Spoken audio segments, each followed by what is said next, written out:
언론 여러분 반갑습니다. 전남 순천광양 곡성구례을 더불어민주당 국회의원 서동용입니다. 먼저 기자회견의 문을 낭독하겠습니다. 깜깜이 순천광양 곡성구례을 전략선거구 지정 및 전략공천, 공정한 재심으로 당의 시스템 공천을 확립해야 합니다. 사랑하는 순천광양 곡성구례 주민 여러분, 존경하는 더불어민주당 당원 동지 여러분, 저는 전남 순천광양 곡성구례을 국회의원 서동용입니다. 지난 2일 새벽 최고위원회에서 순천광양 곡성구례을 지역구를 여성 전략특구로 지정하고 지역에 출마한 권양여 후보를 단수 공천하는 것으로 의결했습니다. 느닷없는 결과에 지역의 많은 주민들과 당원 동지들도 붕괴하고 있는 것으로 알고 있습니다. 이번 결정에서 현역 국회의원인 제가 왜 저의 지역구가 전략선거구로 지정되어야 하는지에 대해 그 누구도 일체의 설명을 하지 않았습니다. 오로지 공관위 발표를 통해 전략선거구로 지정되었다는 것을 알 수 있었을 뿐입니다. 도대체 기준이 무엇이고 아무런 설명도 없는 이런 일방적인 공천 결정에 대해 저와 순천광양 곡성구례의 당원들과 주민들은 동의하기 어렵습니다. 지난 2일 오후 중앙당 공천관리위원회는 제 지역구에 대한 전략선거구 지정과 함께 전략공천관리위원회 이관을 발표했습니다.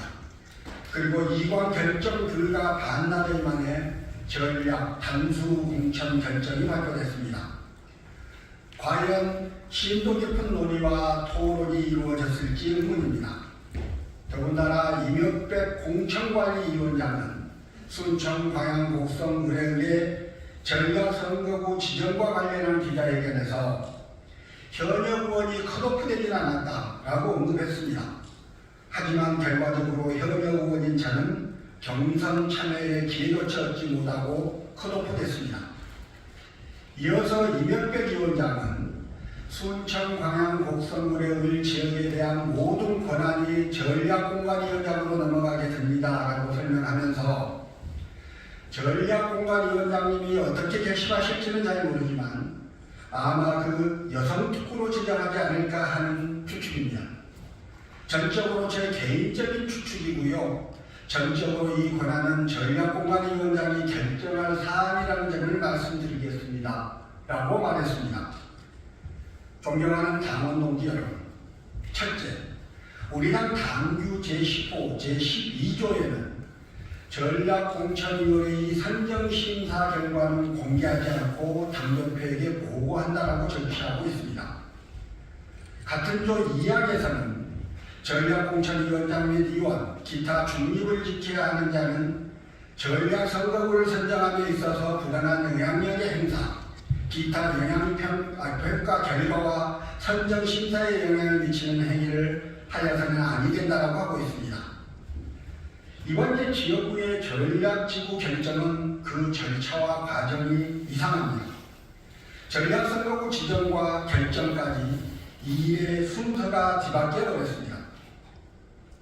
전략공간에서 논의하고 발표해야 할 전략선거구 선정심사 결과가 심사도 하지 않고 사전에 미리 정해놓은 상태에서 공관위원장에게 유출됐거나 이명백 위원장이 전략선거구 지정과 이관 외의 전략공관위 결정 내용에 대해 사전 개입한 것이 아닌지 확인이 꼭 필요합니다. 공관위원장이 전략공관위의 평가 결과와 선정심사에 개입하고 당규를 위반한 것이 아닌지, 우리 당의 시스템 공천을 외부 임명직 인사가 지고 흔든 것은 아닌지, 이명백 공관위원장의 기자회견에서 언급한 내용은 민주당의 공정한 시스템 공천을 바라고 있었던 우리 지역구 당원들과 주민들의 기대에 반하는 모습이었습니다. 둘째, 더불어민주당 당규 제10호에서는 전략선거구의 선정심사 기준과 지역구 공직 후보자의 심사 기준, 후보자 단수 추천 사유를 정해놓고 있습니다. 결론부터 말씀드리면 제 지역구인 순천광양 전략선거구나 후보자 당수공천 지역에 해당하지 않습니다. 저 또한 지역구 국회의원 후보자 심사 기준에 미달하지 않는다는 점을 분명하게 말씀드립니다. 또한 공관위는 호남 지역구는 경선이 원칙이라고 했습니다. 그러나 아무런 이유도 없이 스스로의 원칙을 깨며 공정한 시스템 공천을 바라고 있었던 주민들의 기대에 반하는 행태를 순천 광양 곡성 의뢰 공천 결정 과정에서 보여줬습니다. 사랑하는 순천 광양 곡성 의뢰 주민 여러분, 저는 민주당 의정활동 평가 하위 20%에 들지 않았습니다. 금품수수 같은 비리 의혹에 연루된 적도 없습니다. 오히려 4년 내내 당과 언론으로부터 국정감사 우수원상을 수상했고 시민단체로부터 지난 4년의 의정활동을 종합적으로 평가해서 수여하는 헌정 대상도 받았습니다. 국민만 바라보고 지역을 지키며 의정활동에 충실했고 의정활동의 성과를 지역의 성과로 이어가기 위해 반나절을 일했습니다. 제가 사랑하고 헌신해온 우리 당이 부르면 마다하지 않고 그 책임과 역할을 다했습니다. 이재명 대표께서 임명한 당의 교육특별위원장으로 윤석열 정부의 잘못된 교육정책을 바로잡고 인사참사에 맞서 최전선에서 싸웠습니다. 박수대와 김인철, 정순신, 이균용 후보자 같은 윤석열 정부의 부적격 인사들의 퇴장을 이끌어냈고 지난 대선에서는 김건희 여사의 허위 이력과 논문 표절 의혹을 앞장서서 제기하며 당을 위해 국민을 위해 최선을 다했습니다. 공천관리위원회 묻고 싶습니다. 국회의원 서동동의 어떤 부분이 지역에서 경선조차 할 수 없는 컷오프 사유가 됩니까? 지난 23년 9월 KBC 여론조사, 23년 12월 KBS 여론조사, 24년 2월 MBC 여론조사까지 6개월 내내 모두 저 서동동이 다른 민주당 후보들과 비교해 2배 이상의 압도적 차이로 1등을 기록했습니다. 반면 전략 공천된 권영혁 후보는 국민의힘 후보로 확정된 이정현 후보보다 지지율이 낮기도 했습니다. 그래서 지역 주민들이 믿고 맡겨주시는 경쟁력 있는 후보를 경선의 기회조차 박탈하면서 무리한 전략 공천을 하는 이유가 무엇인지를 묻는 것입니다. 당규에서 후보자 심사 기준을 정한 의정활동 평가와 도덕성, 공선 경쟁력, 당 기여도를 놓고 보더라도 제가 경선에도 참여할 수 없는 이번 결정이 공정하고 합리적인 결정이었는지 전략 공천에 대한 재검토가 반드시 필요합니다.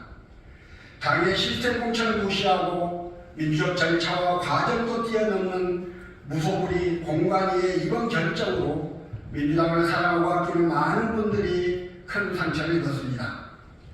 서동용 개인의 문제가 아니라 우리 더불어민주당의 시스템 공천이 바로 서야 한다는 점을 제가 사랑하는 민주당의 이름으로서 간곡하게 호소합니다. 순천 광양 곡성 의뢰는 여당 후보로 전남에서 유일하게 경쟁력이 있는 이정현 후보가 출마합니다. 윤석열 정부에 맞서 강력한 대여 캠페인을 본선 내내 이끌어갈 수 있는 경쟁력과 확장성을 갖춘 민주당 후보가 절실한 상황입니다.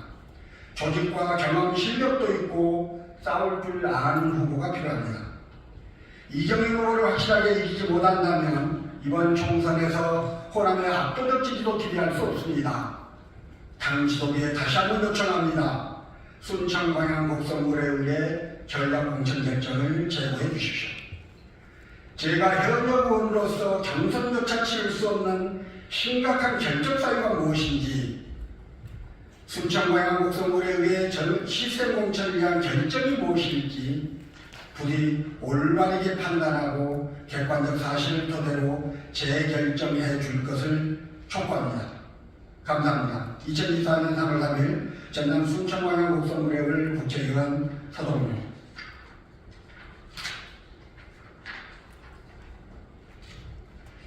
예, 이상입니다.